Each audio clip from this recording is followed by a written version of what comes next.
భారతదేశంలో ఇప్పుడు అన్ని రాష్ట్రాల్లో ఎన్నికల ప్రచారం ఓడాఓడిగా జరుగుతుంది.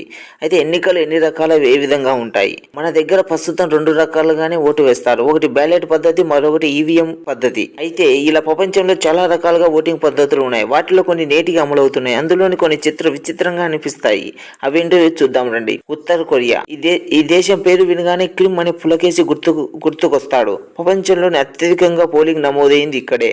అంటే మీరు నమ్ముతారా? కానీ ఇది నిజం. 2014 అక్కడ 99.97% పోలింగ్ నమోదైందంట. అక్కడి ప్రజలు బ్యాలెట్ పద్ధతిలో ఓటు వేస్తారు. పేపర్పై కిమ్ జాంగ్ అనే పేరు మాత్రమే ఉంటుంది. నచ్చితే అనుకూలంగా, లేదంటే వ్యతిరేకంగా గుర్తు వేయాల్సి ఉంటుంది. కానీ కిమ్కు నచ్చలేదని రాసిన వారికి సీక్రెట్ పోలీసులు గుర్తించి ఉప్పు తిప్పలు పెడతారు.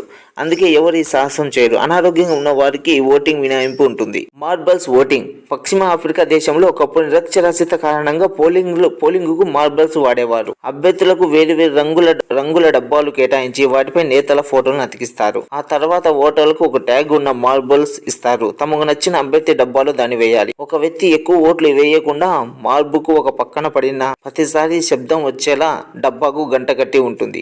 ఎక్కువ వేస్తే గంట ఎక్కువ సార్లు మోగుతుంది. టెలిఫోన్లో ఓటింగ్. ఇది కళ్ళు కనిపించని వారి కోసం దక్షిణ ఆస్ట్రేలియా స్థానిక ఎన్నికలలో ఈ విధానాన్ని అమల్లోకి వచ్చింది. పోలింగ్ సమయంలో ప్రత్యేక నెంబర్కి కాల్ చేస్తే తొలి దశలో వాళ్ళ ధృవీకరణ జరుగుతుంది.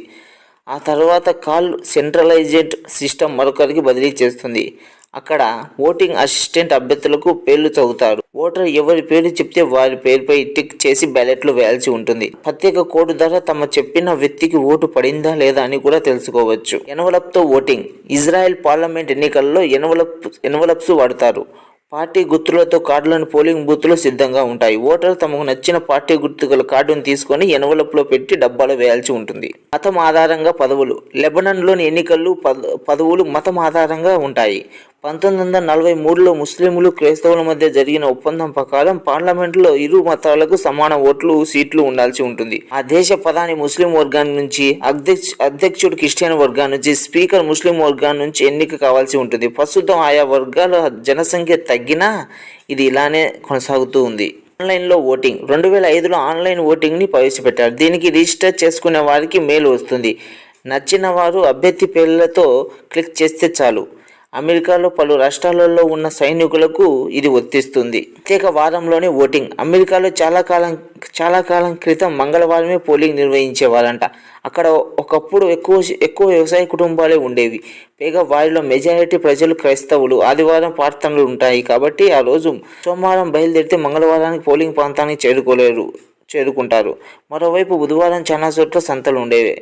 ఆ రోజు తమ ఉత్పత్తులను మార్కెట్లు తీసుకెళ్లి ఆ తర్వాత ఇంటికి వెళ్ళి మళ్ళీ తమ పనులు చూసుకోవాలి. దీంతో చాలా చోట్ల ఎన్నికలు మంగళవారమే నిర్వహించేవారు.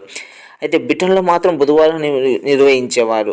కెనడాలో సోమవారం నిర్వహించేవాళ్ళు. అంతరిక్షం నుంచి ఓటింగ్. ప్రపంచంలో తొలిసారిగా డేవిడ్ వోల్ఫ్ 1990 అంతరిక్షం నుంచి ఓటు హక్కు వినియోగించుకున్నారు. రూబెన్స్ అనే ఆస్ట్రోనాట్ 2016-2020లో స్పేస్ నుంచి ఓటు వేశారు. వారికి ఇంటర్నెట్ ద్వారా high security electronic ballot password పంపి ఓటు వేయాల్సిన టైం నిర్ధారిస్తారు. ఆ సమయంలో వారు తమ హక్కును వినియోగించుకోవాలి. కాలిఫోర్నియాలోని సునో పట్టణ ప్రజలు 1981లో బూస్కో అనే ల్యాబ్రడ్ జాతి సునకాన్ని మేయర్గా ఎన్నుకున్నారు. ఎన్నికల్లో రిగ్గింగ్, దొంగ ఓట్లు అంటే అందరికీ తెలిసిందే. 1927లో లైబీరియాలో జరిగిన ఘటన రిగ్గింగ్లో పరాకాష్ఠ అనే పదం కూడా చిన్నదే.